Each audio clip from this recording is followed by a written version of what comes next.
usually a government is possessed with concentrating power at the top. But you, Chief Justice, in your wisdom, you have decided to cascade it down to the people. Judicial power is donated by the people. It is not the power that the judiciary has by itself. So for the court, the judiciary to decide to return that judicial authority back to the community, I think it's an amazing thing that we all should appreciate. This court annexed mediation, the beauty of it is that it is cheaper, it is extremely flexible, it is quicker. You can have a mediator who hears your language. One of the struggles we have around this place is that because we do not have many judges who can speak our language, I don't know whether you have seen the report on interpretation fees, but most likely, most of cases will require translators in court. But if you have a mediator who is able to hear and understand your language, I think most of our people here appreciate, even though the mediator will not make a decision by himself, him being the person who hears what one party is saying against another, and being able to push these parties to a consent of some form of an agreement is a serious acceleration towards access to justice. So we thank you for the effort that you have made to this end. I wish to maybe just point out one issue of the matters that are referred to the court annexed mediation. From the report, Honorable Chief Justice, you will notice that most of these referrals are from Magistrates Court. I have not seen any referrals from the Kadhi's Court. And I'm noticing that considering the jurisdiction of the Kadhi's Court, most of the cases that they deal with are likely family-related disputes, either matrimonial, succession, or thereabout.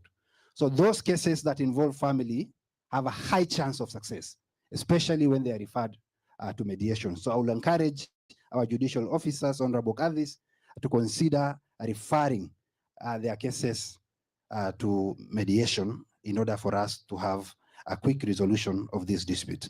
Thank you so much. God bless you. Thank you, Mr. Bahailu. Honorable CJ, when we were sitting here, I was told he's the only practicing advocate in Marsabit, and I want to give him special thanks for embracing mediation. Siangeshikilia hiyo kazi yake, lakini ameitikia ku embrace mediation, and we want to thank you. Now I call upon Edwin Oduoro Tieno, representing the DPP, Marsabit County. The Honorable CJ, Martha Koome, His Excellency, the Governor of Marsabit County, all protocols observed. Good morning. I don't know whether it's morning or afternoon. Good afternoon. Yes, my name is Edwin Otieno. I'm the in charge ODPP Marsabit. And I'm here. I'm very happy to be here to witness the launch of the AJS suit and the county action plan on AJS. As a prosecution service, our core mandate is to institute criminal matters. And of course, naturally, you'll feel that ODPP feels like our work is being taken away from us. And that is not the case. Because most of the times when we are prosecuting these matters, we find that there are underlying issues in almost all the matters that we do. You find you and the court look at each other and you realize, are we really doing an assault case? Or are we doing a land dispute back at home? So most of them are just masked as criminal cases, but the underlying issue is something totally different. And I think AJS is welcome because once a solution is found back at home, then you'll really find yourself not doing any assault case that is masked as a land dispute. And I think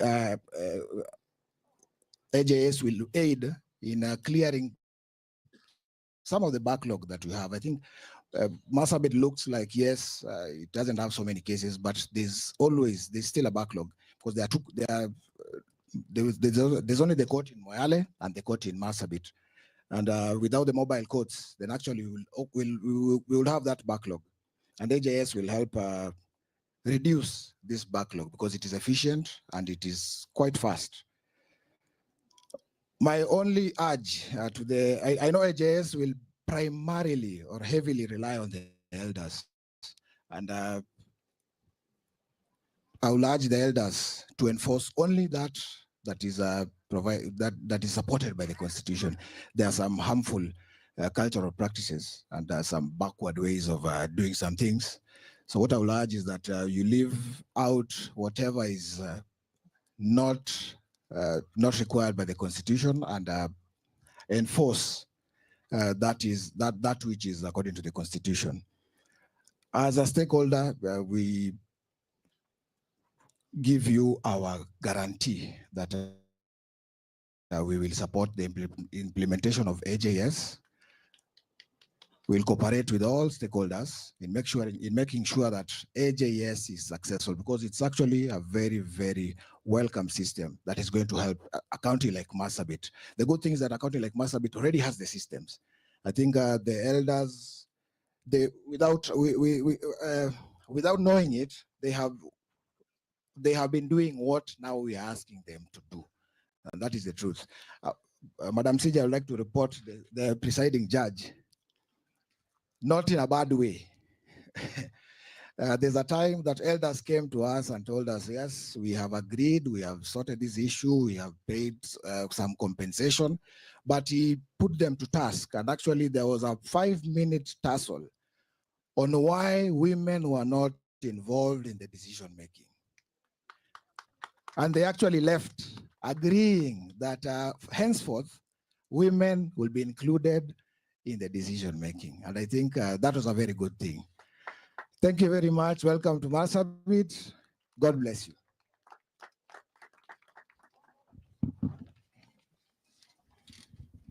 Thank you, DPP, for also embracing the AJS.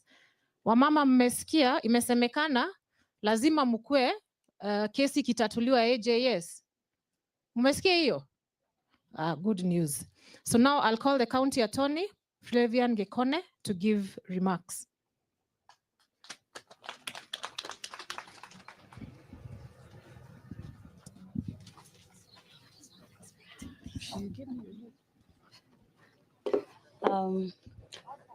Honorable Chief Justice Martha Koome, the Governor Marsabit, His Excellency Mohamed Ali, all judges present, the County Commissioner, the Speaker of the County Assembly, all waheshimiwas present, CECs, county staff, judicial staff present, ladies and gentlemen, habari ya leo, habari zenu, nawashukuru kwa kufika hapa leo.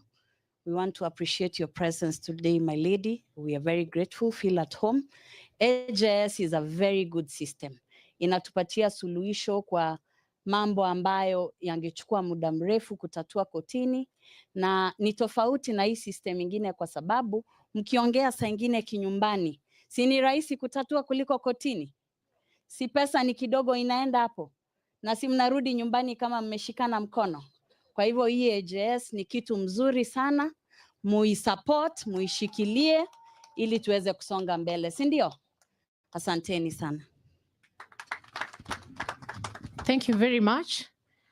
And we always appreciate the support we are given by our partners, our development partners. And I wish to call Teresa Mugadza, the country director, IDLO. Thank you very much, Madam MC.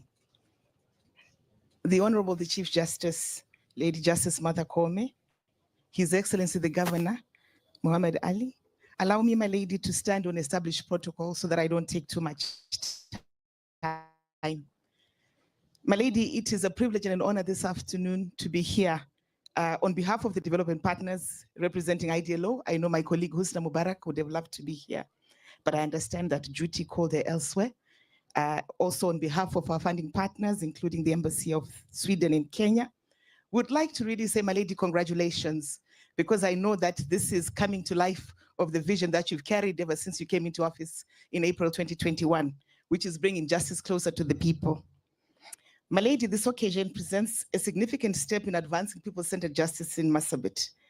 The Constitution of Kenya promotes the use of ADR, alternative dispute resolution, that includes reconciliation, mediation, arbitration, and customary informal justice mechanisms. It is therefore an honor this afternoon to witness the launch of the AJS suite in Marsabit, which I believe will be a significant step in broadening pathways to resolve justice and to strengthen communities. I was very happy to hear the lady elder in the room say that there are many pathways to justice. I think she said mlango mingi, which is that there are many doorways to justice. And that's what AGS represents, my lady. We have also heard from the representative of the Law Society of Kenya that indeed there is a great demand for justice. And unfortunately, it is not always possible to have the infrastructure for formal justice, for justice seekers to be able to access justice. So alternative justice systems and a suite like this bridges that gap so that justice seekers are able to access their rights and also enforce their legal rights. My lady, as the IDLO, we believe that it is important to improve the quality of justice systems. And it's important to understand the justice needs of communities and appreciate their context, but also their own locally homebred mechanisms for resolving disputes, which is what I believe AJS does. And this is why we support the establishment of AJS suites across the country. The judiciary, through the social transformation through access to justice framework, has demonstrated that practical initiatives that expand access to justice, such as court-annexed mediation and AJS, ensure that there's justice for the most vulnerable and those that are usually marginalized by the formal justice system. Both court-annexed mediation and AJS are critical pillars to your vision, my lady.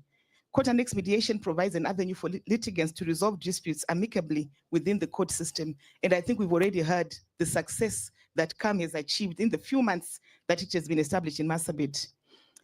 The alternative justice system framework in turn has integrated traditional and community-based dispute resolution mechanisms, thereby enhancing accessibility and cultural relevance to resolving conflicts. Yesterday, we had the privilege of meeting with some of the elders in Marsabit, and the thing that they repeated together was that it is important for justice to make sense, to be relevant, and to be something that gives them a sense that they've achieved justice, and AJS, my lady, does that.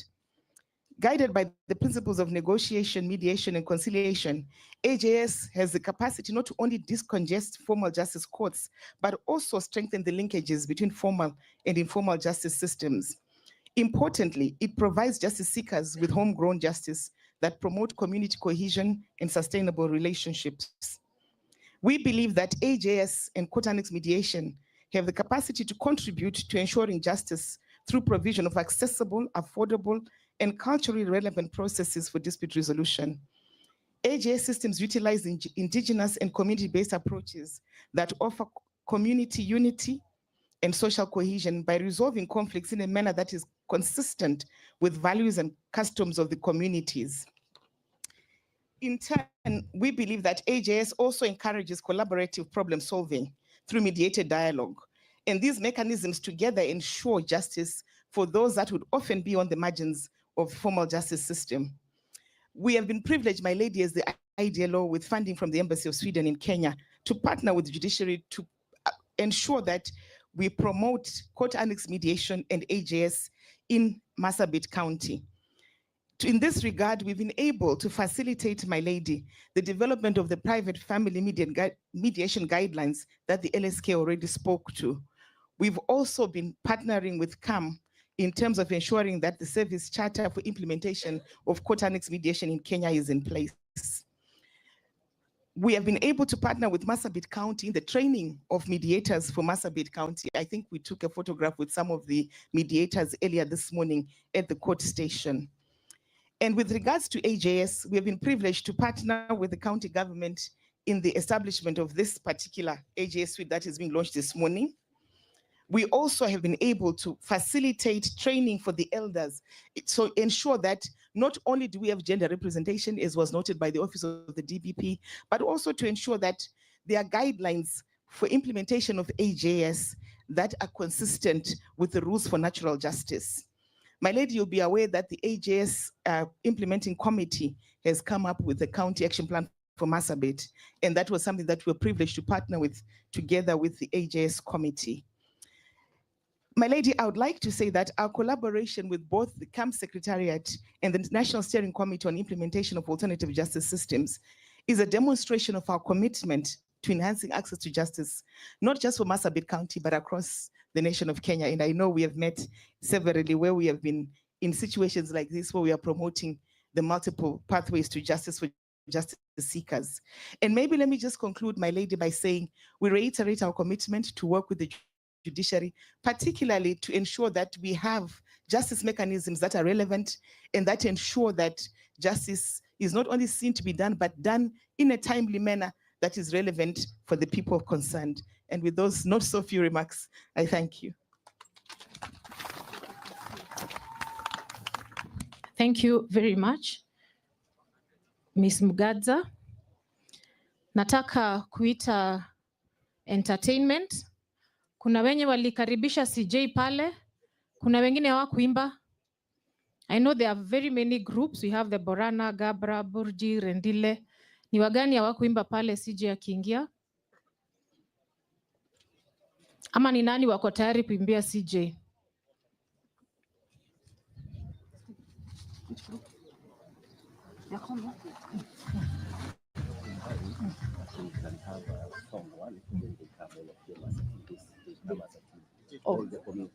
Oh, okay. Naambiwa DJ atupatie wimbo, watakuja wote for the entertainment.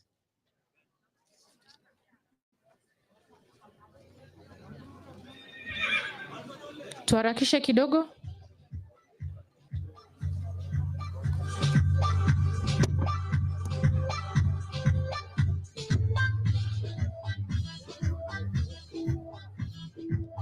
Siwa inform watu wa governor.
Because of our brothers from Samburu,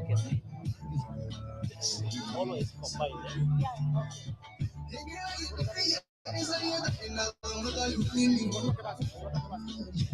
Waeleze, MC aongee.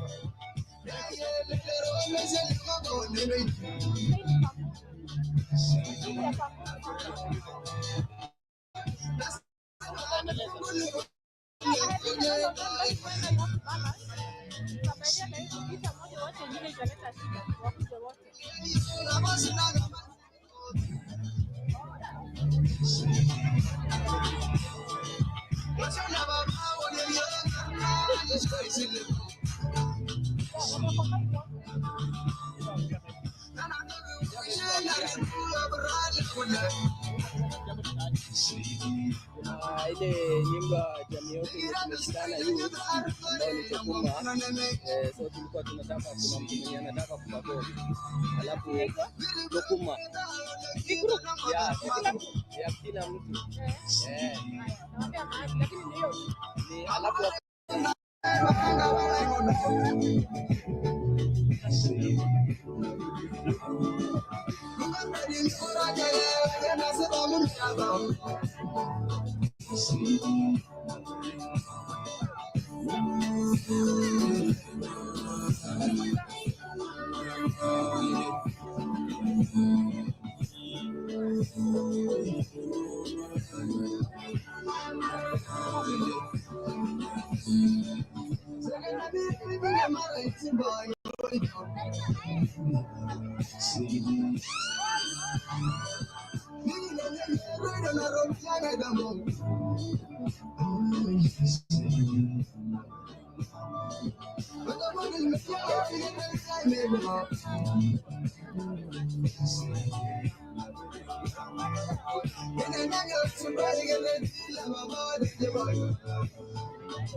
One of our areas anaongoza watu wao nyumbani. Letiki, asante sana.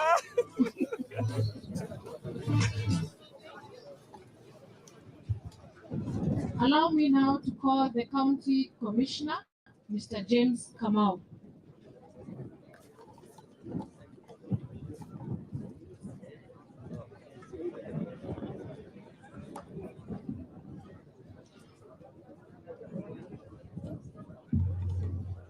Our chief guest today, Her Ladyship Hon Justice Martha Koome, Chief Justice and the President of the Supreme Court of Kenya, Your Excellency, the Governor of this great county, Mohamud M. Ali, Hon Justice Frederick Ochieng, Judge, Court of Appeal and Chairperson, Court Annexed Mediation, Hon Justice Professor Goge, Court of Appeal and the Chairperson of National Steering Committee on the Implementation of Alternative Justice System, Hon Justice Jesse Nyaga, our presiding judge, Marsabit County, Marsabit High Court, Justice sector actors, our development partners, my fellow head of departments, and the colleagues from both the national and the county government of Marsabit, our elders, all the other leaders from our county, I would like to take this opportunity to welcome all of you in Marsabit County during this special occasion of launching the County Action Plan for Marsabit Alternative Justice System, which has a theme of enhancing access to justice and promoting people-centered justice through multi-door approach to justice. At Marsabit, this model was developed through a number of consultative meetings, workshops, of which all of the major stakeholders were involved, and of course, under the leadership of Justice Professor Koome, chairperson, AJS, here in Marsabit, and we all celebrate the success of this process. The AGS, Alternative Justice System, recognizes and addresses various challenges, especially in our county, where majority are pastoral communities with different and diverse cultural traditional systems of justice, which will be accelerated by assessing the restorative justice. It will also help to address the conflict issues we face as a county. Finally, our chief guest, I wish to confirm to you that with the partnership between our county government and the leadership of our governor, the legal system, that is Marsabit, judicial system, and all our development partners, we are now ready, or we are set to fully implement the alternative justice system, and we believe that it will go a long way in accelerating some of the pending cases which has been directed to our 14 mediators. Asanteni sana na Mungu awabariki.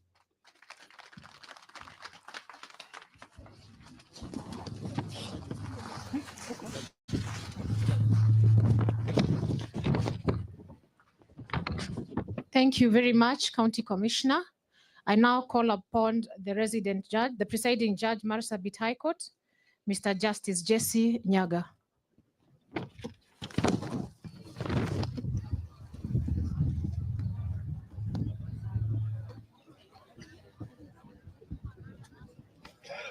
Hamjamboni, watu wa Marsabit, hamjambo. Kwa majina ni vile mmesikia, naitwa Jesse Nyaga Jagi, na mimi ndio nimekuwa jaji wenu hapa kwa miaka 4 sasa. Na ni furaha yangu siku ya leo kupata kwamba watu wa Marsabit wamejitokeza kwa wingi kuja kusherekea hii siku ya leo na kumuona jaji wetu mkuu wa Kenya.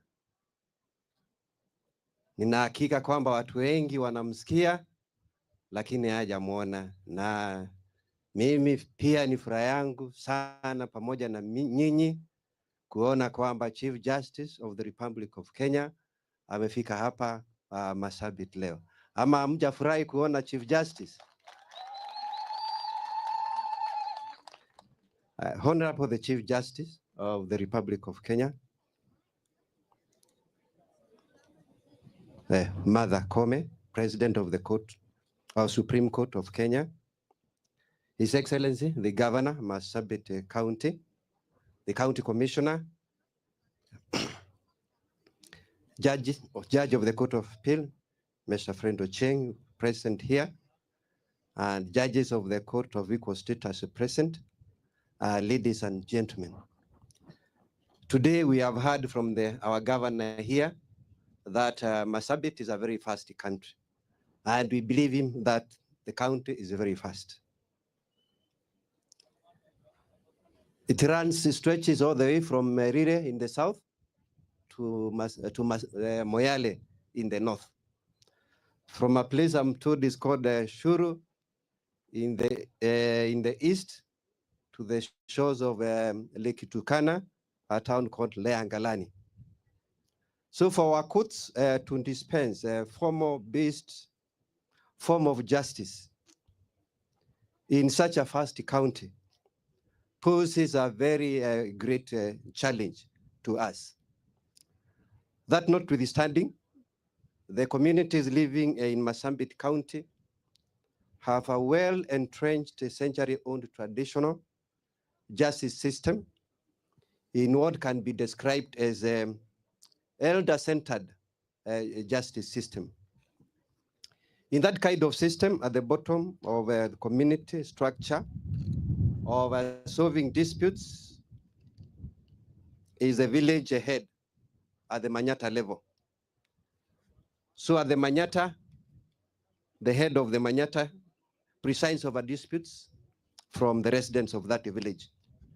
And where the village head is unable to solve that kind of dispute, it can be escalated to the clan or to the government administrators, such as the chief.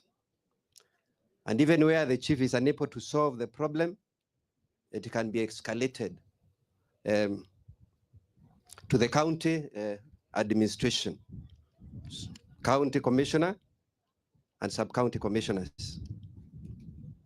So in this is a kind of traditional, So this is the system of traditional justice that in launching Marsabit AJS model today, the judiciary is adopting it as part of a mainstream justice, which is recognizable by the courts of law. The other aspect of traditional justice system that is practiced by communities in Marsabit County are the peace committees. It is a well-known fact that there are times when there are flare-ups of inter-community conflicts between communities residing in this county. The communities come together through peace committees that are structured along administrative lines, running all the way from the village and the sub-locations to the county peace committee. And these peace committees are made up of very respectable people in the community. And I think our people here are very much aware of that. And examples of disputes which are conducted by peace committees is cattle theft between communities, which in court or in another language we call cattle rustling. So in view of this, the alternative justice system, which the Chief Justice has launched here today, is not alien to the communities living in this county. And I'm sure that this kind of justice system finds support and blends very well with the traditional justice system, which is practiced by communities in this county. It is my belief that the Marsabit AJS model will afford an opportunity to many residents of this county to assess justice in a manner that is known and acceptable to them. So towards this end, I can confirm that elders have been trained on how to handle AJS matters. Have attended these trainings since we conducted the first training in the month of March. And it is therefore our belief that we have empowered the elders who will be handling this kind of cases. And now we are sure that they are aware of their mandate, the cases which they can handle, and the cases which they need to refer to other justice sectors. So the elders have been trained on such issues, on human rights, such as the rights of women, rights of children, and the rights of vulnerable people in the community. We had invited elders from across the country to come and witness to this launch. But due to logistical challenges, we were not able to bring a representatives of elders from across the country. But I'm confident that with the time, we will reach every part of the country and train all the elders as required. During the training, I saw a lot of enthusiasm among the elders, and I'm thereby confident that they are in full support of this process.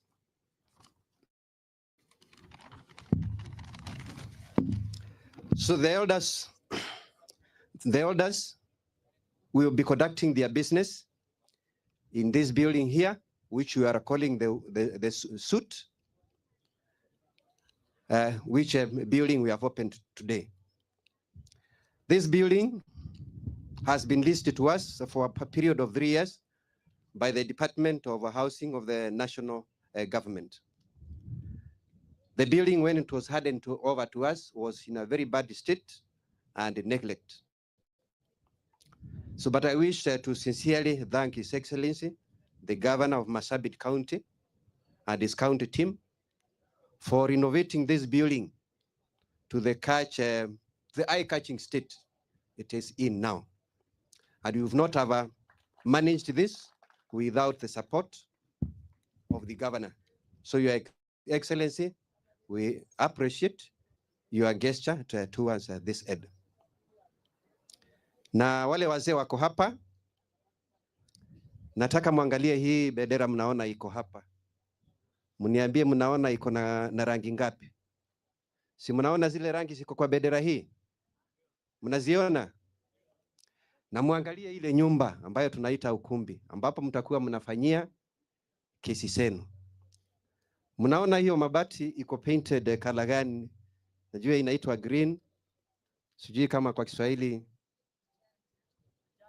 inaitwa rangi ya majano. Na mnaona rangi nyingine hapa inaitwa gold, sijui tutahitaje kwa lugha yenu, mnajua vile inaitwa. Mnaona kuna rangi nyingine hapo. Mnaona kuna kala ngapi? Muangalie hizo kala ziko kwa hiyo bendera vizuri. Hiyo ndiyo bendera ya judiciary. Kwa hivyo wazee, wakati mnaenda kufanya kesi zenu kwa hii nyumba, muangalie hizo colors, mkumbuke ya kwamba mliambiwa hizo ni rangi za judiciary. Kwa hivyo na mkumbuke na mjue kwamba ile kazi mtakuwa mkifanya kwa hii nyumba, mtakuwa mnafanya kazi ya judiciary. Kwa hivyo sasa, kama sisi judicial officers huwa tunakula kiapo kwamba tutafanya kazi bila kupendelea. Kwa hivyo hata nyinyi ningewauliza mkiingia ile nyumba, najua nyinyi ni wazee, kama ni kina mama, kama ni wanaume, wote ni wazee. Mkiingia ile nyumba uwe mnajua ya kwamba mnaenda kufanya kazi bila nini? Bila upendeleo. Kwa hivyo kila mara muangalie hizo rangi zetu za judiciary, siwe sikiwakumbusha hivyo.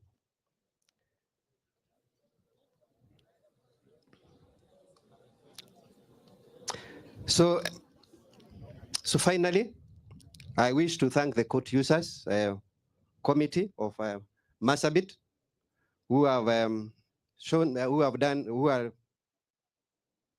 a lot of commitment to making this function a success. We also thank the county national government led by the county commissioner here present and his security team for their tireless efforts to ensure that this day is a big success.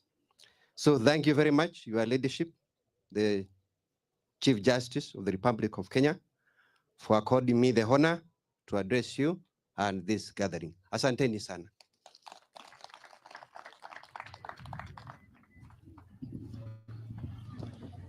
Thank you very much, Judge, for welcoming us and for the support that you have given the people of Marsabit for the 4 years you've been here. Kindly allow me now to call Dr. Akoth, who is representing Honorable Justice Professor Joel Ngugi, and the Vice Chairman of the Steering Committee on Implementation of AJS. Karibu, Dr. Akoth. My Lady, the Chief Justice, Your Excellency, the Governor of Marsabit, thank you very much for the honor of gracing the occasion of unveiling the AJS County Action Plan and Court Annex Mediation here in Marsabit.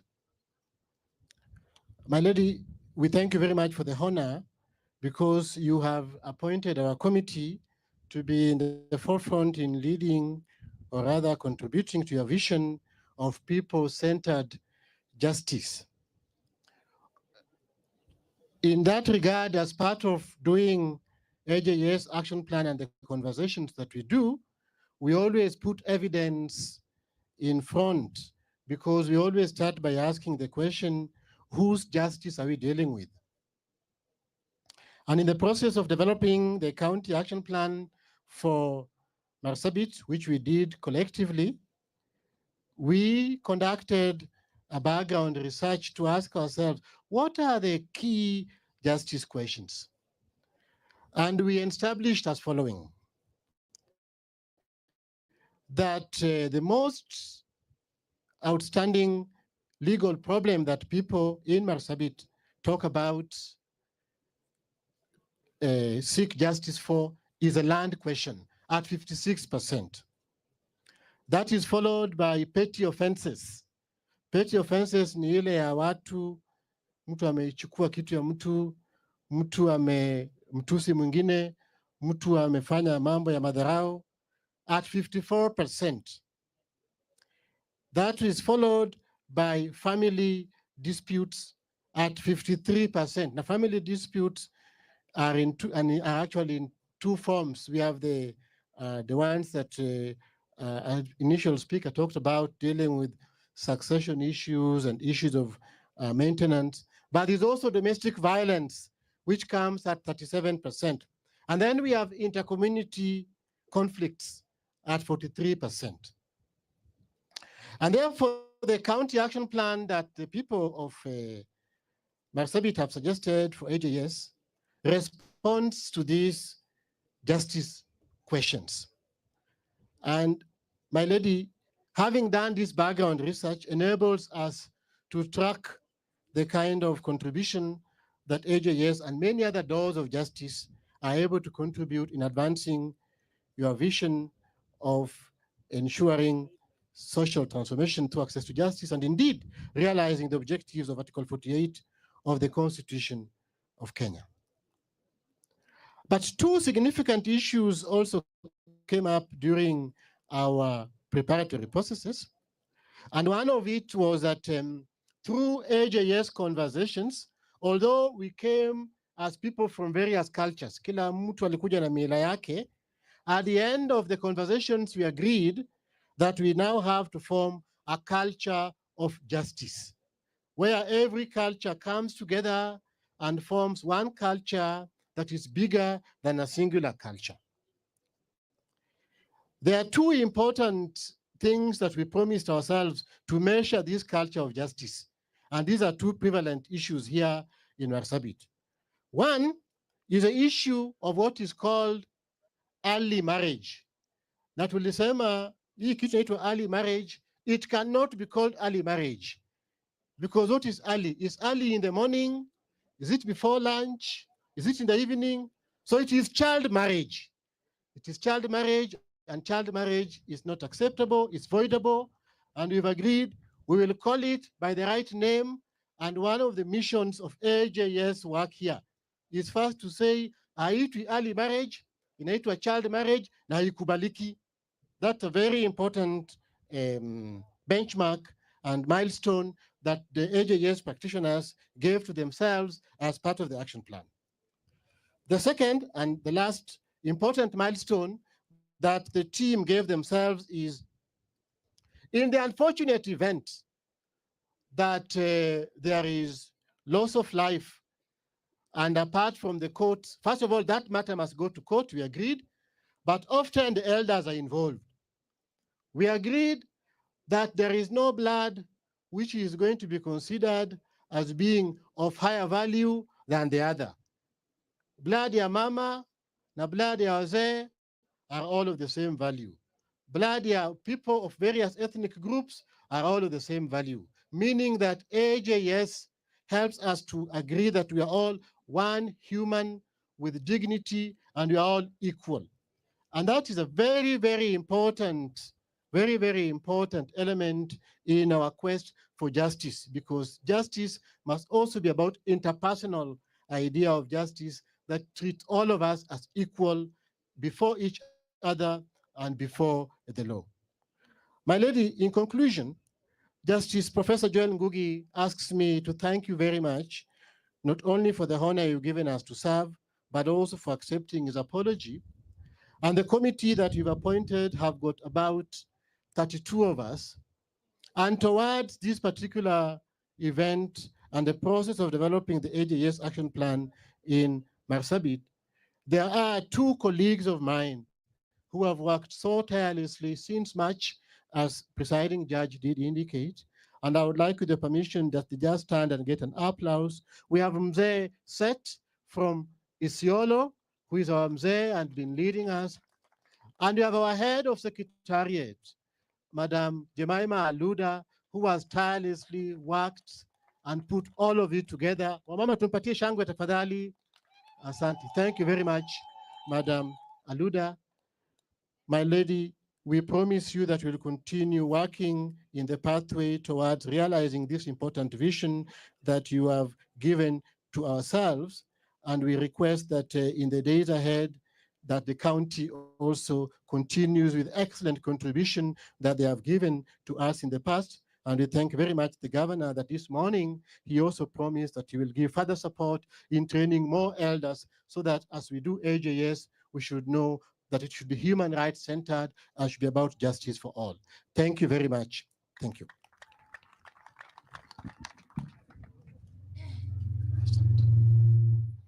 Thank you very much, Dr. Koth and your team, and especially for the training that you continue to give our elders. Allow me now, Honorable Chief Justice, to call Honorable Mr. Justice Fred Ochieng, the chairperson of the court annexed mediation. Karibu, Judge.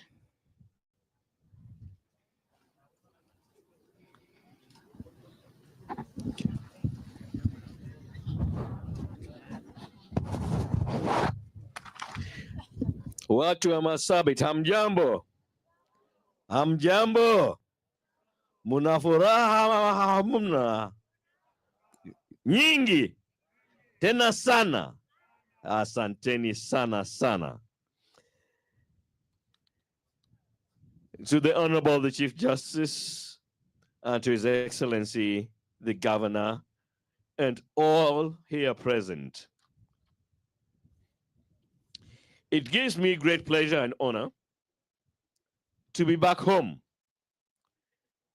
Nimerejea nyumbani.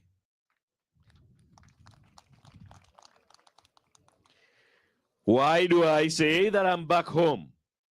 Na jina ya Kijaluo. And yet I say Marsabit is home. It is because it is a well-known fact that the cradle of mankind is Marsabit. This is where life began for all of us. So that's why I'm where? Back home. Asanteni.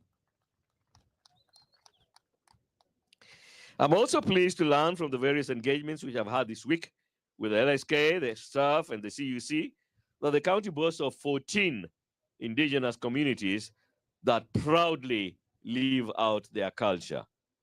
Nyinyi mnasherehekea kwa ukweli kimila yenu.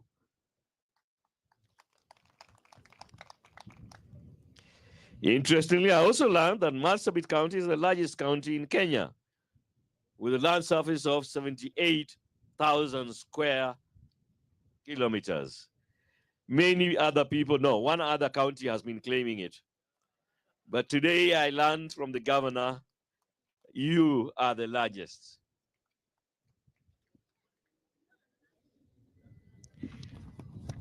As Africans, we used to resolve our disputes without going to a building or a place called the courts. So as we deal with AJS and mediation, we are doing that which comes naturally, that which is not being imposed by anybody. You have been doing it. We have been doing it. So let's just continue doing it. Court Annexed Mediation was launched in this country in the year 2016. We did pilots at the Family Division and the Commercial Division of the High Court in Nairobi. And since inception, a total of 23,200 cases which were in court were referred to mediation. Out of those 23,404, 21,580 have been settled successfully. The settlement rate on the average in the country is 51%, which compares very favorably with the rest of the world, Canada, South Africa, and Nigeria. We are comparing very well with those countries which practice court annexed mediation.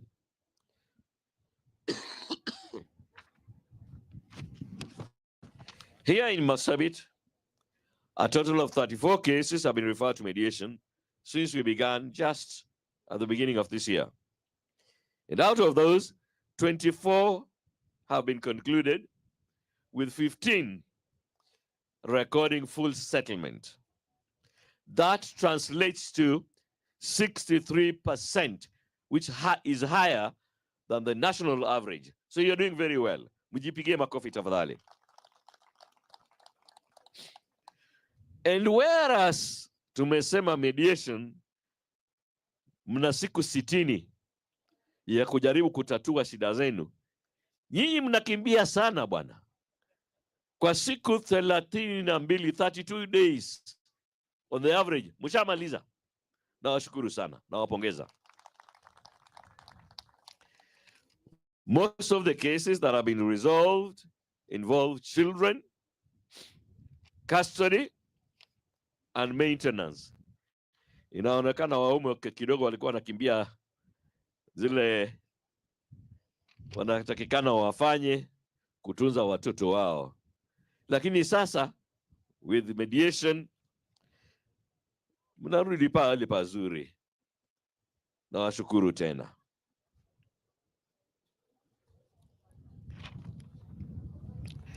Today, the Honorable Chief Justice will also launch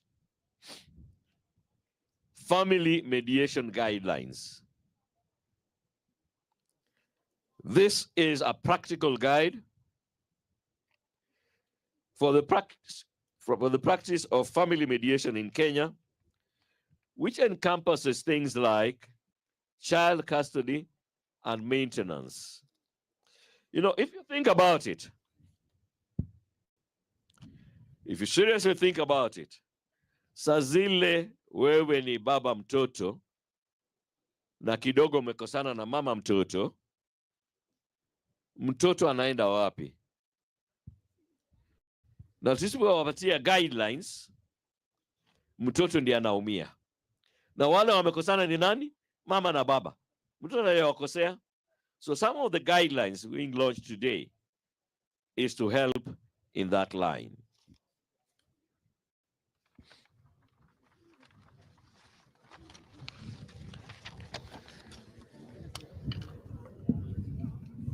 I would like at this point to recognize our development partners, and in particular, the IDLO.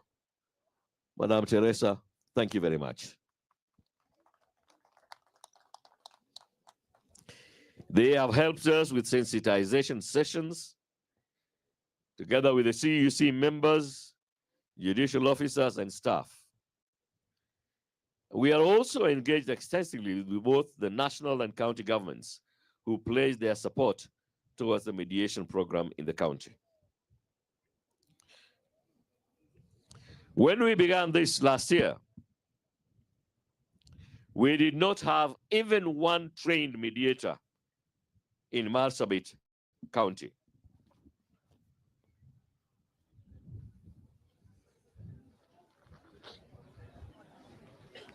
However, I'm very, very happy indeed to report that with our partners, IDLO, they moved very swiftly, responded positively to our requests, took up training. So far as of this month, a total of 40 persons have already been trained as mediators. Asanteni sana kwa kujitolea. We still need more. And most of us, because of the way we settled our disputes, in my view, will be very good mediators. So come forward, be trained, and if you need an incentive, unlike AJS, kwa sababu hiyo kazi ni ya wazee wanaotumbulikana kabisa. Mediation, we train you, you pay money. But after you qualify as a mediator, for each case you handle, we pay you something. Isn't that an incentive? Simujiunge basi. Ama? Asante. A total of 61.7 billion shillings has been released back to the economy as a result of mediation settlements. 61.7 billion. And this means the money that was held up in litigation has now been plowed back into the economy, which helps with employment and overall growth of the GDP.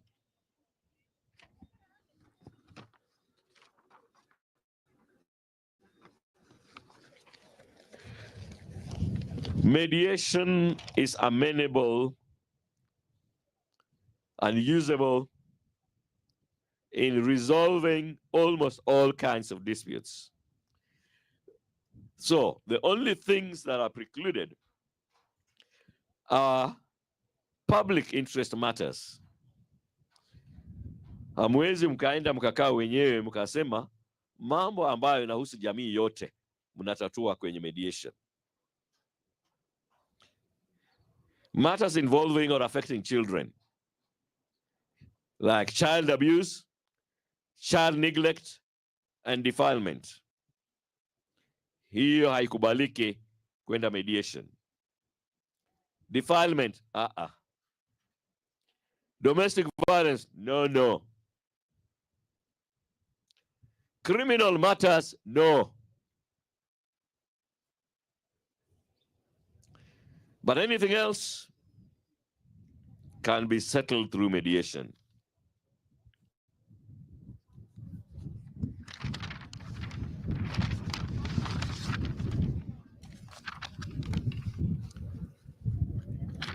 A key pillar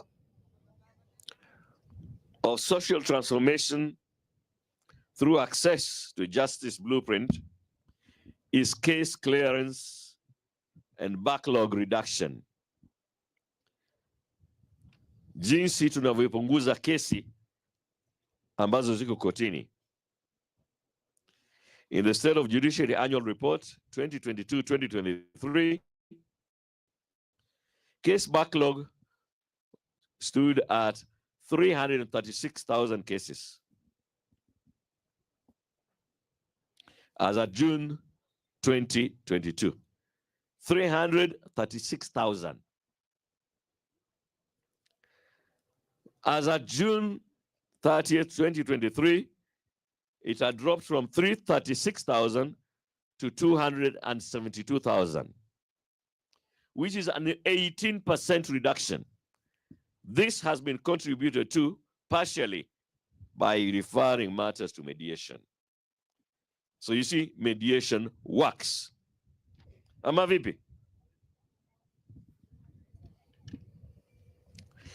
Now, when the Honorable Chief Justice was launching her reports, the nation, last week on Friday, the cases had further dropped from 272,000 as of June 2023 to 244,000. So we are dropping them. We are clearing many cases, partially because of the multi-door approach to resolving disputes. I'm delighted to report to you that whereas we have been talking about court-annexed mediation, manake tunakupeleka mediation, ukisha kuja kotini. Watu wakatuuliza, je, mbona tuje kotini kwanza? Mbona msilete hii mediation, twende mediation kabla ya kwenda kotini? I'm delighted to report that the Honorable Chief Justice will today in Marsabit be launching for the first time private mediation,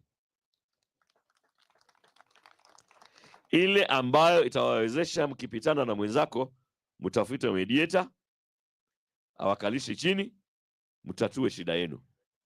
Inafanyika mara ya kwanza kwa Kenya. Wapi? Marsabit.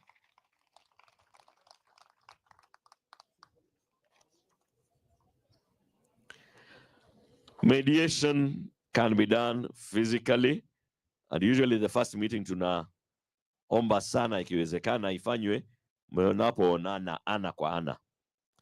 Lakini vile tunafanya kesi kotini siku hizi through virtual court, kama mtu yuko Ulaya, mtu yuko Amerika, kesi yake inasikizwa akiwa huko. Hatumi pesa nyingi kurudi. Mediation pia inafanywa hivyo. So you don't need to worry about distance in this big county.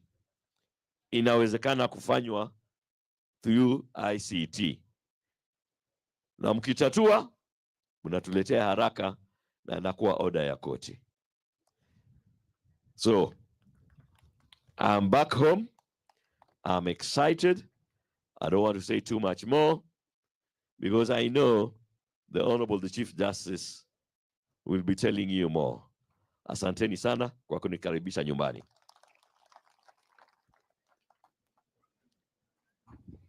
Thank you very much, Judge. Umekaribishwa nyumbani, lakini pia sisi wote tunajikaribisha nyumbani. Now that you've said it's a cradle of mankind. With your permission, Honorable Chief Justice, I want us to combine two activities. The governor has something for you, and he has requested that he does it here. And as that is happening, we will call the group Koome to come and be carrying out the entertainment as the other activity is happening. Karibuni. Koome.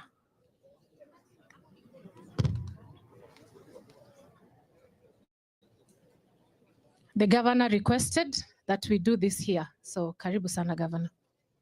Endeleeni tu na entertainment. Maybe on this side so that you face the camera.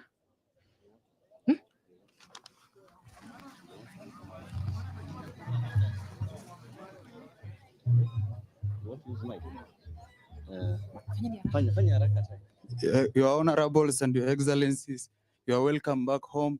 And this is Koome. I'm one of the artists in Koome family. We are proud to be Koome. So, si tunafanya hype, tunafanya music, lakini ni upcoming. I just want to welcome you guys home.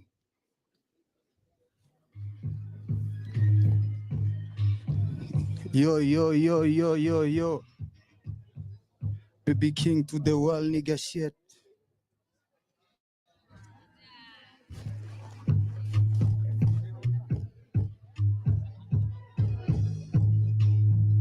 Yo, so tuponge tu ya Tokuma imejibeba, saa zingine na kitu imetubeba. Ni Tokuma imetubeba. Ni Tokuma imetubeba. Ni Tokuma imetubeba. Okay. Marsabit to the world when I'm back home. The only home with the girls with the platforms. Don't take it good, I mean girls to do Snapchat, but never mind, maybe that's the way to find it. I want to girl, I mean I care when you drip hard. They say our love is falling, baby, when we skip class. I roll up $100 bill in like I'm Palma. Who doesn't give us a bribe when you all down? I'm never bossy, I mean I Rico on my own arms. I lift my eyes to the G when I feel down. You got to lie low, like I'm cheat sent. Whenever hit the quang, read the papers. Marsabit to the world when I'm back home. The only home with the girls with the platforms. Don't take it good, I mean girls who do Snapchat. Yo, ukitaka chuma kama Jolly pia bill, mkize mpaka koma, tujika unanifeel, staki mbaya na masnitch na kaza na seal, nilifunzwa sasa, staki sasa alamin, niliachwa na watu na trust na watu wa real, watu jifanya tu wazuri na watu ni shit, mazi kupendwa mpaka ndai Johnny best shit, mazi kubabe mpaka watu Johnny babe shit, alafu akuache Jona wewe ndo limbaptize, demo unakuwa demo unajua watu ni deep size, speedy beefy mingi so let me go sleep tight, but then napiga swala zangu then I flip light, I dream a dreaming then I pull up on the both side, I live my living with their own life, I roll a banger and they watch me on the TV, she say I'm better but I'm better than the RVs, stika uliniona nilikuwa movie trainer IP, kaniko mbele na chekanga na VIPs, nilipenda kula most, churching ni AIC, churching ni, so we coming to the, wanna move for club, ni ma drinks na ma yanks na ma, wanna plug.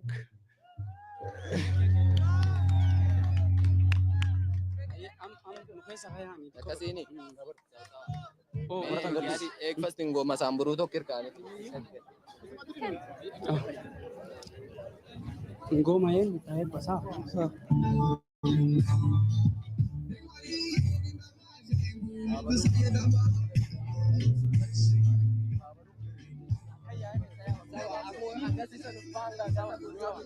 Leta kiti kwa tatu.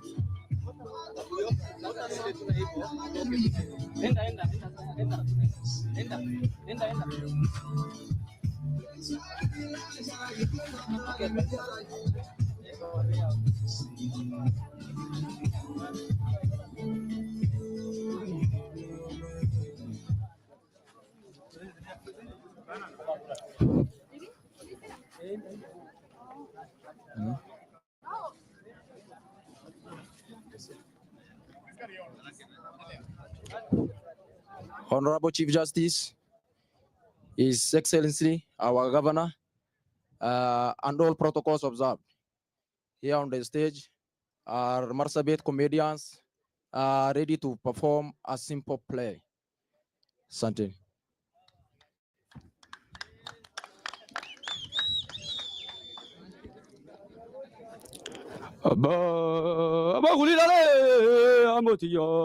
Isi John.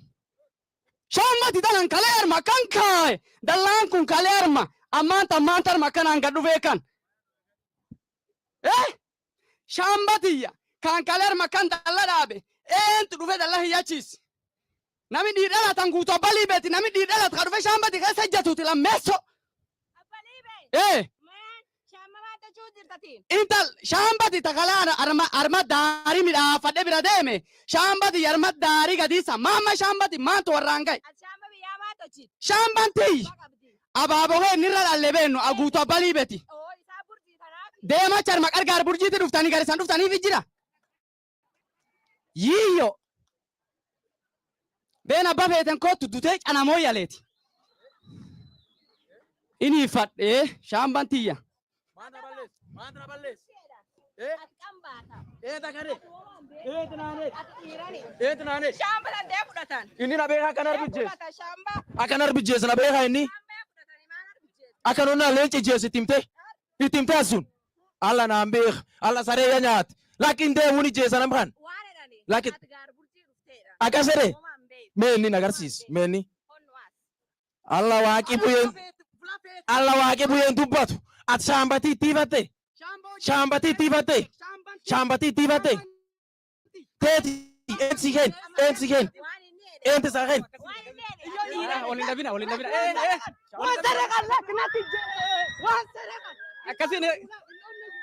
Akasini. Wa wallahi kana wakati ya dabarte. Shambati maifat inni sare. Milan nazala gore flafdaye ye nagartaatin sare nguliyat man qabda gar infute qarate garobira galta infun garobira gala dalle nasani we na gadda mallet Abo wani san tawu jirtan wa wakati dabarti dhuga wallahi tin san wallan san arlu kulle walin dabtu amma anta tani ada labjira AJS tonini tanafu me walin dabina jarole jira takasi taname wansuni inni akasin be wani mata Koome harerati ya gabanan kenna imbe hunni akas yo akasi ledate aki labjira wani akasi lalan ente dudub jira lalan akinan makanin jirtu wani akasin jirtu sarena min ya kennat maare inni gabana betati gabana fi abshiro onana nam khesa bas beta Mahmoud Ali Bas Mahmoud Ali wani natan beta imbeta afan kabar sare bena sigaro isi esarus no dubachu fena no doarta isan fulatu dubata nun kaptan isan na kamin watch your mouth wewe was gabado egg isa manif tu dubachu no doarta nuna deni leni opportunity dubatan income sawani Martha Koome ngartu nudur demti isin nudur demti akana deni nudur dem indo atwakilishe kama wanawake dagete ammi si sandur dema tanaf qoftani haki dubban income silafta yenugo waguto balibe kara bisine dabarre na denu dur yatu nimekuambia watch your mouth watch your mouth eti afan kan ndage nukurbana udebis watch man what a man can do a woman can do better sorry yankaram behu ental nutti mehan kesa jechuuni nadheeni leeni nadheena fi nami dhiiralleeni haqita ka qabaa jechuu akka nami dhiiraa dur deemu nami dubraaleen dur deemuu hin danda'a jechuu haqin abboo hin jirtu nadhee maarraa nu dur yaatu nu tobbaye kan dur yaatuuf gorach waan namin taate isa ino baane ammoo waqtii suya dabart ko saizi amta we are digital we know everything we have our rights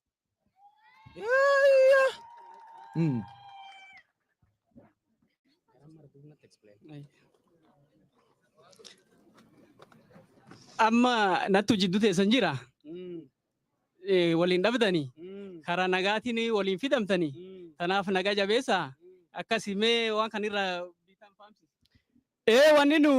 wanni nu qara beeta wanni boorana keen kunin jaarole wanni sila garichi gara wanni shamba konfaan sila gar silkaala kanaan ba'u malle sila jaarolummaan tun no baaftee jaarolummaan tun waan akka irra garte loonchani kan wanni alternative maani jedhanii kan AJS dan Alternative Justice System Center waan atbaan suna waan illee beeku sunuma duub sunum wanni sun nam akka namcuuf tokkummaa namaa yaani tokko tochiti akkas tochiti ati ijoolleen ariyateennaa tunin ofiisin qabdi in qabdi akkisiin qabdi meetootin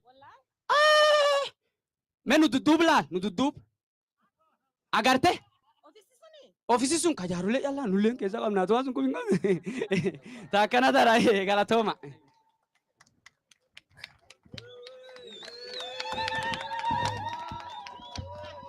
Asanteni sana. Sisi hatukuelewa lakini si wananchi mmeelewa? Mumeunderstand maneno ya AJS, si ndio? Kuja as you invite the governor. Judge, come and invite the governor. Hii mama. Hii ni anti yangu na hii ni uncle yangu, ndio yeye anasema. Hapana tisha mimi. Hapana tisha. Unaona Unajua kiborana sasa. Hey, mara moja. Huh? Honorable Chief Justice and Your Excellency, I now have a simple job, a task that I'm performing with honor because it's a privilege. My uncle. What? That's my uncle. My uncle, the Excellency, Bwana Governor. Karibu. Hebu tumkaribishe jamani. Hey!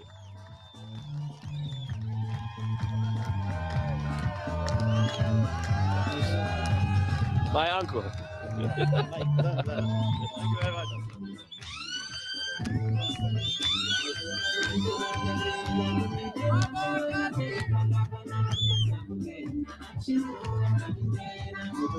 Haya. Haya. Yeah, I'm with you. Asanteni sana. Asanteni sana. Asanteni sana. Thank you very much. Asanteni sana. Asanteni sana. Basi, the Honorable Chief Justice and President of the Supreme Court of Kenya, Lady Justice Martha Koome, the Honorable judges present here today, the ideal law coordinator here in Marsabit County, the Speaker of the County Assembly of Marsabit, and all the MCS present here today, all invited guests, ladies and gentlemen, Salaam alaikum. Amjambo. Amjambo tena. Isachufi oya. Nagafa yakabdu. Gamadani. Kesumali esidani. Mumefurahi Chief Justice wetu wako hapa. Mumemkaribisha namna gani? Bas.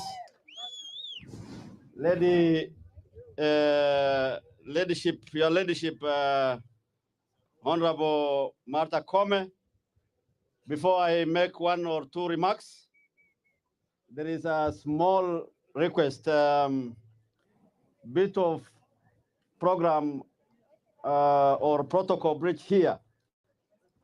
The County Assembly of Marsabit, which is very supportive of AJS, is here, led by none other than the Speaker. It will be a serious breach if I don't recognize them here today, because these are the people we are going to rely on to ensure that this program is successful. So with your permission, I want to request the Speaker to come here and introduce the rest of his team and make one or two remarks. Mheshimiwa Speaker, karibu. Can use this come up. Hello, Your Excellency, Honorable Chief Justice, Your Excellency Governor, all protocol observed, MCS present, members of County Assembly, please come forward for your introduction. Very brief.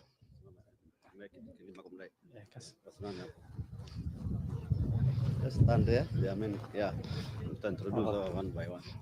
Maybe.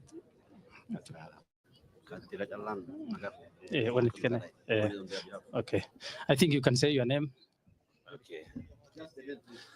Okay. Your Lady Justice Martha Koome, our Governor, hamjamboni wote wananchi. Kwa majina naitwa Joseph Leruk, MCA wa Karare Ward. Thank you. Your Excellency, my name is Adi Edindida, MCA Global Ward in Moyale constituency. Kwa majina naitwa Mohamed Isaac, MCA Moyale Town. Your Excellency, my name is Jacob Elisha Godana, MCA Marsabit Central Ward, where you are seated.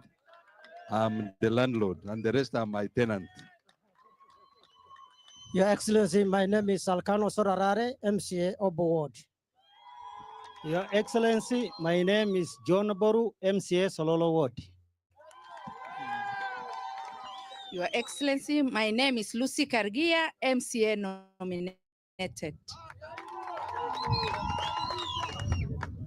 My name is Amos Wakoguyo, MCA Sagante Jaldesa Ward, and the leader of Minority Coalition, which is Kenya Kwanza. Karibu sana. Honorable Sadia Raru, Senior Member, Mother of the House, from 2013. My name is Leah Josephine, MCA nominated. My name is Adija Kontoma, nominated MCA, my lady, and former employee of Judiciary. Miriam Shaule, nominated MCA. Thank you very much. Asante sana Madam Koome, tunakushukuru. Asante sana, karibu Marsabit. Sitachukua nafasi yako mingi. Sisi ni Waafrika, culture yetu ni ya kuzungumza, na tunafurahi yale umetuletea hapa leo.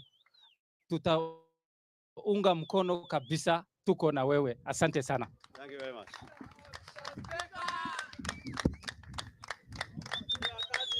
Thank you very much. So, Your Ladyship, it is a pleasure and a privilege to have been asked to give a brief remark during this launch of the alternative justice system in Marsabit. But first, allow me to welcome you all, our distinguished guests, and to recognize you in your respective distinguished capacities. Allow me also to welcome in a special way Her Ladyship, Lady Justice Martha Koome. You already know that Lady Justice Martha Koome is the first woman in Kenya to become the Chief Justice, for which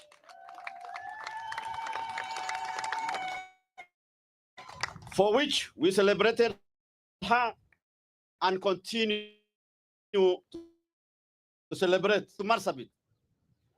You should also know that this is the first sitting Chief Justice and President of the Supreme Court of Kenya to visit Marsabit County.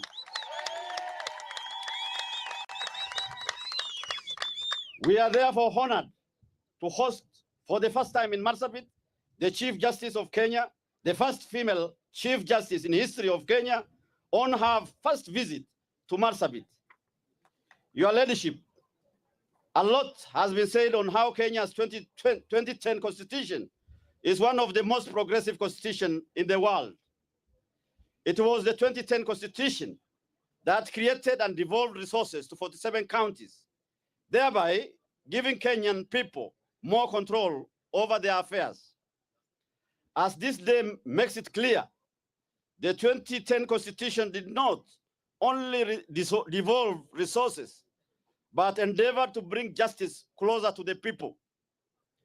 The alternative justice system that Your Ladyship is launching here today is a testimony that the 2010 Constitution also recognized the symbolic and equal value of both the formal justice system and the traditional systems of Kenyan communities in their diversity. It is a recognition by the drafters of our Constitution that litigation is not and should not be perceived as the only avenue through which disputes can be resolved. Your Ladyship, one of the most repeated phrases in the corridors of justice is that justice delayed is justice denied. Unfortunately, the formal justice system is designed in such a way that justice is almost always delayed and therefore almost always denied, particularly to the poor and the marginalized groups. We all know that litigation is always costly. The legal procedures are complex and court cases can take years to be resolved. I embrace this alternative justice system as an antidote to this problem. In fact, as your leadership traverse this great nation, you may even realize that in some cases, the traditional dispute resolution system is more appealing and more just than the formal justice system. Insofar as Marsabit is concerned, and many scholars have attested to this, historians, diplomats, and anthropologists have argued that the Gada system, for example, contains genuinely African solutions for some of the problems that modern legal system everywhere have had to face. A key feature of this traditional system is that it focuses more on righting the wrongs done to a person than on punishing the wrongdoer. Finally, we know that besides the huge backlog cases in our courts, there are so many people in our prisons who should not be there, especially the petty offenders. We embrace the alternative justice system as an alternative to imprisonment to punish offenders without dispensing justice to the offended party in dispute. I have no doubt the people of Marsabit will welcome this alternative justice system and embrace it as the most speedy, inexpensive, and non-adversarial path to justice and dispute resolution. As county government, we pledge to support in ensuring that this system works and offers every other support that the judiciary may require to establish structures and spaces for the implementation of alternative justice system in Marsabit County. Your leadership, the building you see here has already been mentioned earlier, had to be renovated at a cost of Kenya shillings 2 million by the county government of Marsabit to ensure that this program is a success. I want to undertake here today that henceforth we are going to partner so that this system that we are bringing to our people will be successful in the country, and especially so in Marsabit, where we are proudly hosting over 14 communities in this vast county, as earlier mentioned. Your leadership, this system of justice is not new to the people of this county. People here are pastoralists. The Borana community, for example, which resides both here and even in Ethiopia, have got the Gada system, which has always been solving problems or disputes in communities, even as far as decreeing some people to murder. I mean, to hang for murder or something like that. They have rules and regulations for all sorts of criminals. But you now trying to come and bring this initiative to our people is the best thing that has happened, because it's something that is going to solve the problems of the many cases that have been compiling in the courts and will be offering justice to the people who otherwise would not have gotten the opportunity. So as the governor of the county, I support your work. We will work with your team hand in hand so that this program is a success. I have only one request, your leadership. As already been mentioned, this county is vast. It is 78,000 square kilometers. And our honorable judge, the last few days he has been here, has already learned quite a bit. And somebody has mentioned, Marsabit is bigger than Rwanda, Burundi, and Israel put together. Therefore, coming to seek justice here at the headquarters is a tall order for somebody who comes from Ileret, from Loyangalani, from Maikona, from Sololo, from Moyale. By the time you reach here, it will have been very expensive, very tiresome, and you know, the hotels here for the common mwananchi who are very poor, and the poverty level here is very high. Is something you can imagine. Many people will be denied that justice system. My kind appeal to you, if we can be able to establish courts, say in Loyangalani, in Nodor, in Sololo, in Moyale, these people will be forever indebted to you because your leadership is transformative. We have seen many things Many things are already happening under your watch for the benefit of Kenyans. We are very grateful and we are in support of your program. Our kind appeal is to establish these courts to the far-flung areas of our great county. With those few remarks,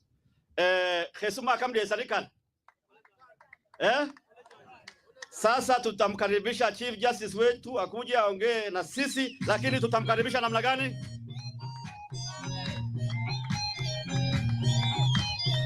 Haya, tusimame na mikono.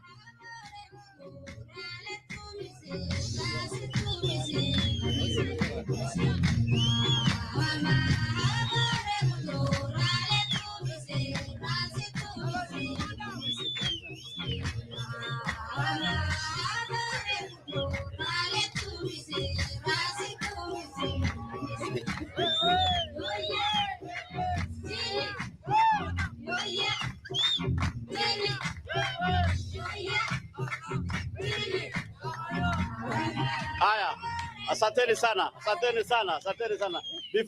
Before she mentions her remarks, I wanted to tell you, your leadership, the elders sent me to you in the morning. Wakasema mama huyu amekuja mapema sana. Kwa hivyo jina yule tunampatia ni mama huyu kutoka leo anaitwa Diramu. Diramu ni mtu anaamuka mapema, anakuja kushughulikia kazi yake. And I agree with them because we have been hosting many visitors.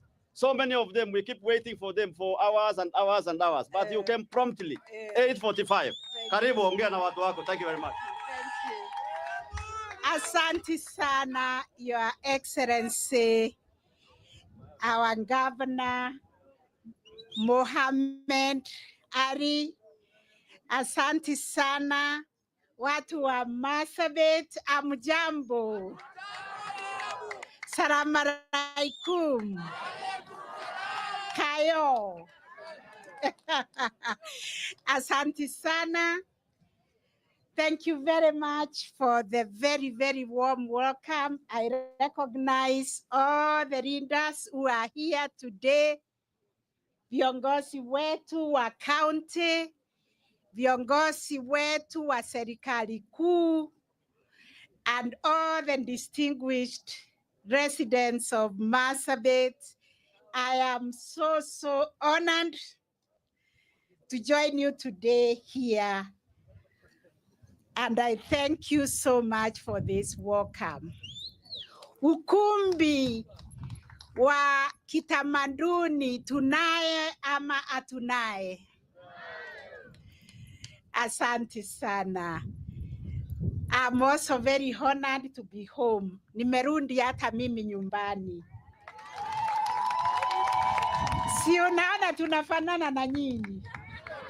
Mimi nilitoka hapa. Hata mimi, I'm most honored to be back home where humanity came from. This is where we all came from. And we love Marsabit. Marsabit nchi nzuri, beautiful. Hii nchi kama hii mmeiona wapi? Nowhere. This beauty was specifically made by God himself for the people of Marsabit. And we celebrate you. And we say, and you're a warm welcome for the beautiful name you have given me. Naima Bas ya Borona, mimi mama Borona leo. Na mama wa Kirendile, ile ingine nilikuwa naye ya Kirendile. Asante sana kwa hiyo jina nzuri na mavazi mazuri. I am actually feeling part of you completely today. Na hiyo jina naipenda sana. Nilikuwa kwa neighbor wenu Madera, wakanipatia jina ya Kaitumu. Asante sana kwa kuniongezea jina ingine. And I also want to recognize my great team that came with me. If they cannot be upstanding, some of them have spoken. I was also accompanied by Justice Ellen Wasirwa, Judge wa mahakama ya wafanyikazi, Employment and Labor Relations Court, Judge Mogo, Judge of Environment and Land Court, and the Registrar Magistrates Court. Asante sana. Judge Nyaga munamujua, Judge Friend Ochieng. Asante sana, the entire team, for working so hard so that the people of Marsabit can have their own way of resolving their disputes. So our coming here and today's event signals our commitment to ensure that justice is accessible and a lived experience by our people, regardless of your location and circumstances. Sisi watu wa Mungu tunasoma Biblia, tunasoma hata Quran, tunaambiwa justice inatoka kwa nani? Kwa Mungu, si ndio? Na inateremuka kama maji na hakuna obstacle kwa hiyo, si ndio? Na hiyo ndio nimeona hapo, na tumeelezewa vizuri na Mama Abdullahi Samsia. Alituelezea vile justice inatembea kama mto. Alright? Na hiyo ndio kazi ile itakuwa inafanywa hapa kwa hii ukumbi. Marsabit County is absolutely distinguished from being the largest county in Kenya. The vast expanse of this county underscores the critical need to ensure justice is accessible to every resident, no matter how remote. And I think we need to get these figures right, not only in the judiciary, but also in the national government, that because of the vastness of this county, it requires what we call affirmative action, so that everything is being allocated to Marsabit according to the size, isn't it? Si hata yule mtoto ule mkubwa sana anapewa chakula mingi, ndiye ajaze hiyo tumbo. So Marsabit requires more services because of its vastness. This calls for collaborative efforts with the county government, and I'm happy we are working very closely with the county leaders. Your governor is a good man. He minds about your welfare. You have a good governor. He even paid a courtesy call in my office yesterday to come and make sure that I am coming, because no Chief Justice have ever set foot here. He was not believing I was going to come. He landed from Baku and landed at 4 a.m. And before he came back here, he passed by my office to ensure that I was coming. But I had to come because Marsabit is home. So we recognize the challenges you are having in Marsabit because you are being served by 2 court stations, Marsabit Law Court and Moyale Law Court. Whereas we provide essential services, we believe these services are not sufficient, given the vastness of this county and the population. There is need for significant investment to ensure justice is within reach for every resident. Because we say justice belongs to everybody, even to the children. Justice is a lived experience, and everybody wants to experience justice. It is not the preserve of us judges or lawyers. It is a common good for everybody. That is why I was very sad this morning to visit our court building, which was started in 2017, a building which is supposed to house 8 courts and ukumbi like this, and offices for our judges, our magistrates, and judicial staff, are stored from 2017. It is an honor because we do not get enough budgetary allocation to be able to complete a building like that. Then I went to where the court is sitting. Our judges, our magistrates, our judiciary staff are almost sitting on each other. There is no space there in that court. So watu wa Marsabit tuombe Mungu sana atupatie hiyo fedha tumalize hiyo court yetu tunajenga. Sometimes I believe provision comes from God, and God is going to give us what we require so that we can complete that building. And also, so that for Marsabit, we can also be able to extend the services to the far-flung areas. We know we need a court in North Hall. We need a court in Royangarani. And we also need to establish more mobile courts to serve Moyale in an area called Sorolo and Bute, because there are people there in those places and they don't have to travel 240 kilometers to come to Marsabit, because they are also Kenyans. They need services. I am grateful to Your Excellency, the Governor, and your county government for providing land in these 5 locations for the construction of permanent court facilities. I did not come here for nothing as the first woman Chief Justice.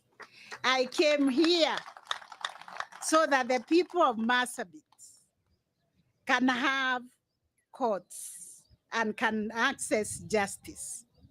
So we will continue to work together with the county government and other local leaders. We are already working with your Mheshimiwa from North Hall to explore ways of offering support to the judiciary to help us realize our dream of putting in place court infrastructure in these 5 locations. We need permanent court facilities in these remote areas, and I believe this will significantly reduce the travel burdens on litigants and law enforcement officers, thereby improving access to justice. As the judiciary, we undertake to continue making the needed investment in court infrastructure within Marsabit, despite the budgetary constraints that we are facing. We celebrate, and that is why I'm here, because judiciary is sometimes like the stepchild of the government. This is the first time the judiciary is opening an official residence for a judge. You can't believe it. We had to come all this way to open the first house built by the judiciary for a judge. So Marsabit, you are the first to have a judge's house. So we will continue to pray and work very hard so that in the next year or next year but one, we come back to launch that building that we saw there that has stalled. We need to complete this modern law court to provide a conducive work environment for our judiciary staff while optimally serving the Marsabit residents. We know even our people in Marsabit need to be served in dignity. You do not want to go to a place that looks like not even a car wash for justice. People of Marsabit require a modern building. So ladies and gentlemen, waheshimiwa, access to justice is not limited to court-based dispute resolution. Na tumeonyeshwa hapa na hao vijana wetu and all the speakers who have spoken, justice belongs to the people, and you can seek it through the multi-door approach that has been demonstrated here. This is the way we understand justice, and we are trying to figure out how we can facilitate Kenyans to be the agents of their own cause. And this is why we have continued to extend the doorways to the court annexed mediation, which was introduced, like Justice Ochieng said, in 2016. And from that time, we have handled 23,000 cases and unlocked 61 billion shillings, which has gone back to the economy. Nani kama court annexed mediation, which has the potential to promote amicable resolution of disputes while promoting business and family relationships and reducing litigation costs. We have all seen when we agree to a solution, we greet each other, so we end up being friends. If we were doing business, we continue doing business. If we were neighbors, we continue with our good neighborliness. And if we are family, we continue talking to each other and living in harmony, instead of making even our children and our grandchildren enemies when we go to court. This is why I'm delighted to launch the Marsabit Court Annexed Mediation Registry, which we visited this morning. And I am happy that it is going to bring a lot of transformative approach to dispute resolution to the people of Marsabit. I also did not come here for nothing, because Marsabit is a very special place for us in this mediation journey, because for the first time we will be launching today the private mediation guidelines and what we are calling the frequently asked questions. All those questions we have answered, and the family mediation guidelines here in Marsabit. Justice Ochieng, I've told you about private mediation, which allows parties to resolve disputes outside court.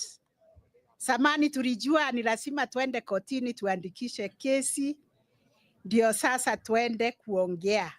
Saa hii tunaweza kuongea, kuandika hiyo agreement na kupeleka kotini, and the court will adopt it as the order of the court.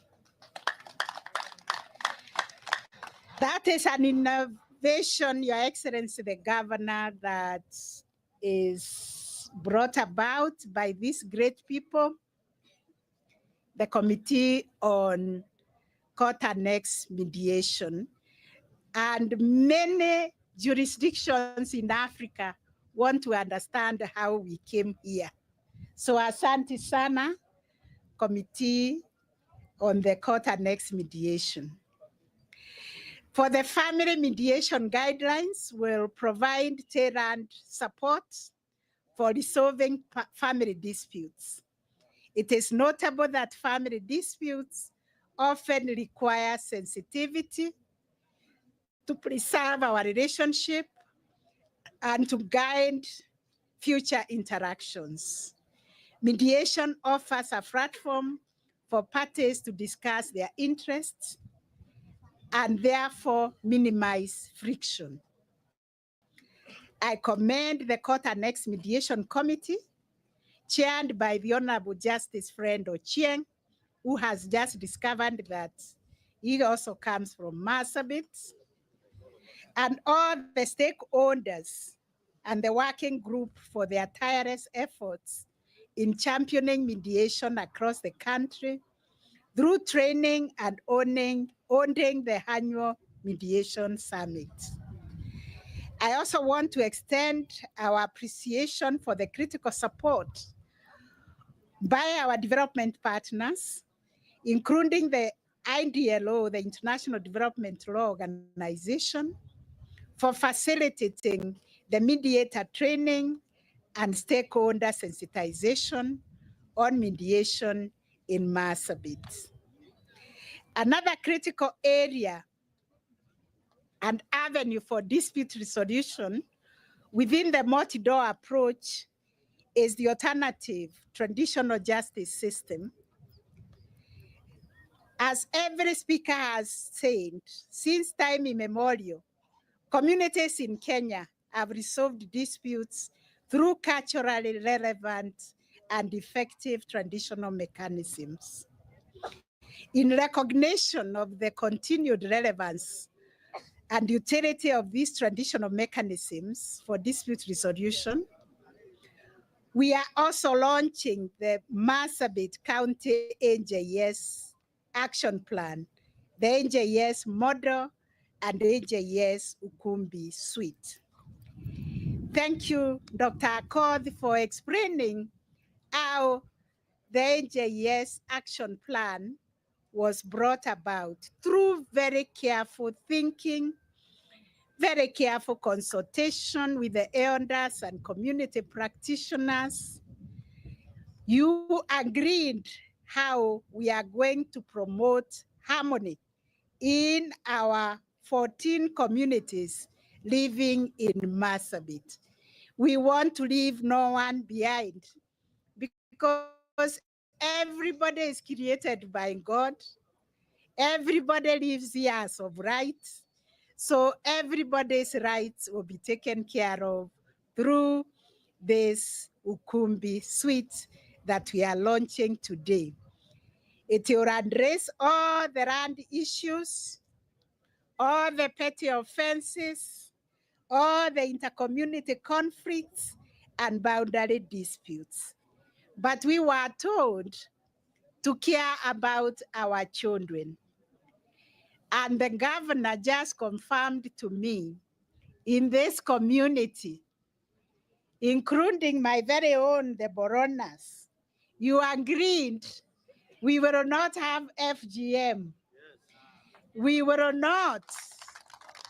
Our elders decided we will educate our children.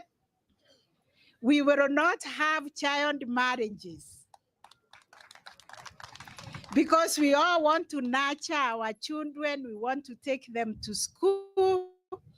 We want them to become the next Chief Justice, isn't it? How will they become the next Chief Justice if we are marrying them as children who need to be taken care of, if we are circumcising them? Thank you very much, the elders of Marsabit, for protecting our children, for protecting our boys as well, the boy child. Thank you. So the NJS elders and practitioners have undergone serious training on handling disputes, on how to respect human rights, and safeguarding gender equity while avoiding conflict of interest. I am also told the elders have undertaken that there will be no corruption, there will be no bribery in our NJS and in our court annexed mediation. This newborn baby here will not know corrupt practices because our elders have just committed themselves and sacrificed their time to build a society that is sustainable, that respects the human rights of everybody. So we therefore expect that the elders will handle disputes in a manner that will respect human rights. And cases like you have been told by Dr. Accord, who has taken the elders through the training, will not take any cases involving defilement of children, because that is taken even under international law to be a crime against humanity. That child who has been defiled has no agency to enter into any negotiation or to sign any agreement. Those are cases that should be referred to the police and the courts for action, and they should never go to the elders. That is one thing we like to emphasize. But si watu wa Marsabit tunajari jambo ya watoto wetu. So we will be asking, who is defiling our children? And where are our children being defiled? And these readers here from the national government, from the police, from the county government, are working very, very hard to make sure that our society respects our children and we eradicate the offense of defilement and rape. So today, mine is really to extend my gratitude to the National Steering Committee on AJS Implementation, chaired by the Honorable Justice Professor Joel Goge. Let us appreciate Professor Joel Goge. He is out of the country. He was recognized internationally for this model of justice, and he has been around to travel all over the world to tell the world about it. Let us celebrate him for his leadership in championing the rollout of AJS across the country, and also to thank his team. I also want to thank the county government of Marsabit, Your Excellency, the governor, the IDLO, also the United Nations Food and Agriculture Organization, for the partnership in rolling out the Marsabit County AJS Action Plan, which is the 10th we are launching in this country. In conclusion, mine is to call upon all the stakeholders to join hands in enhancing access to justice in Marsabit County through collaboration and partnership. We can realize a people-centered justice system that supports socio-economic development and peaceful coexistence in the region. And with these few remarks, and with your permission, honorable people of Marsabit, I am honored, indeed very much honored, to officially declare the Marsabit Court Annexed Mediation Registry, the Family Mediation Guidelines, the Private Mediation Guidelines and the Frequently Asked Questions, the Marsabit County AJS County Action Plan Model and Suite officially launched. May God bless the people of Marsabit. May God bless your readers. And may God continue to shine his light upon you and to increase your boundaries so that we can come here many, many times to celebrate the goodness of the people of Marsabit.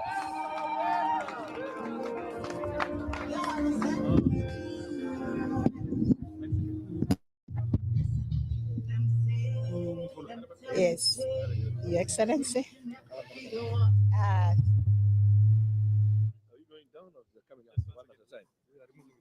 Okay. Okay.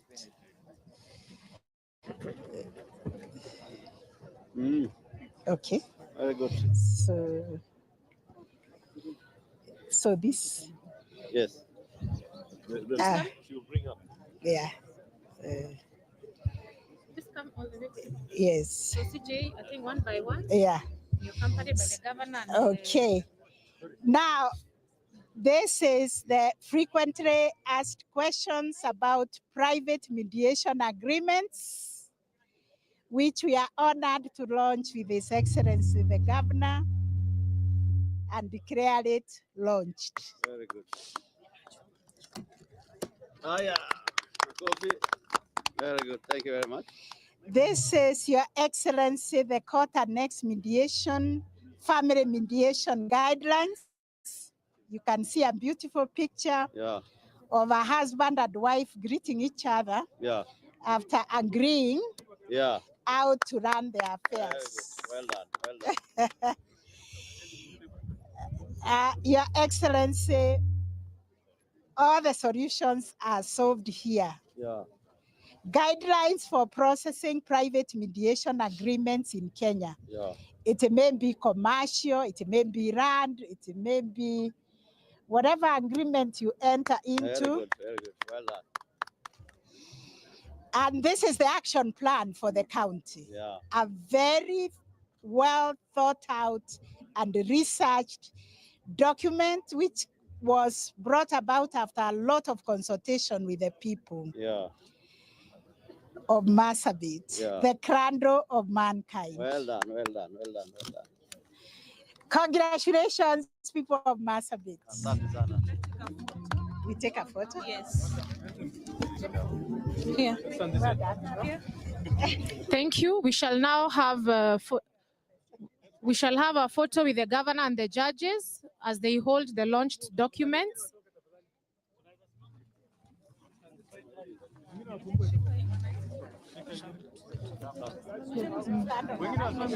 Yes. Kindly let's move back and allow for this.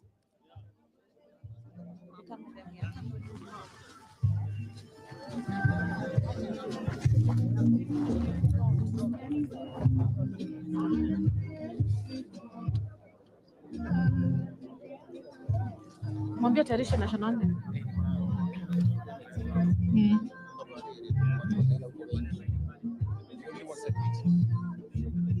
Sakema anasema tuzieke. Oh, sawa. Zitasimama.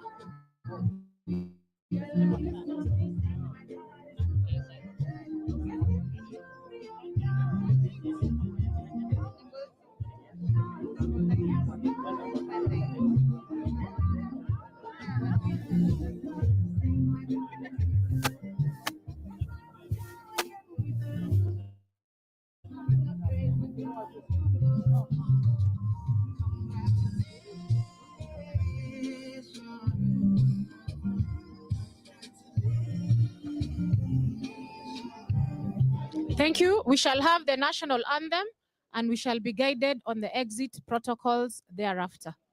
National anthem.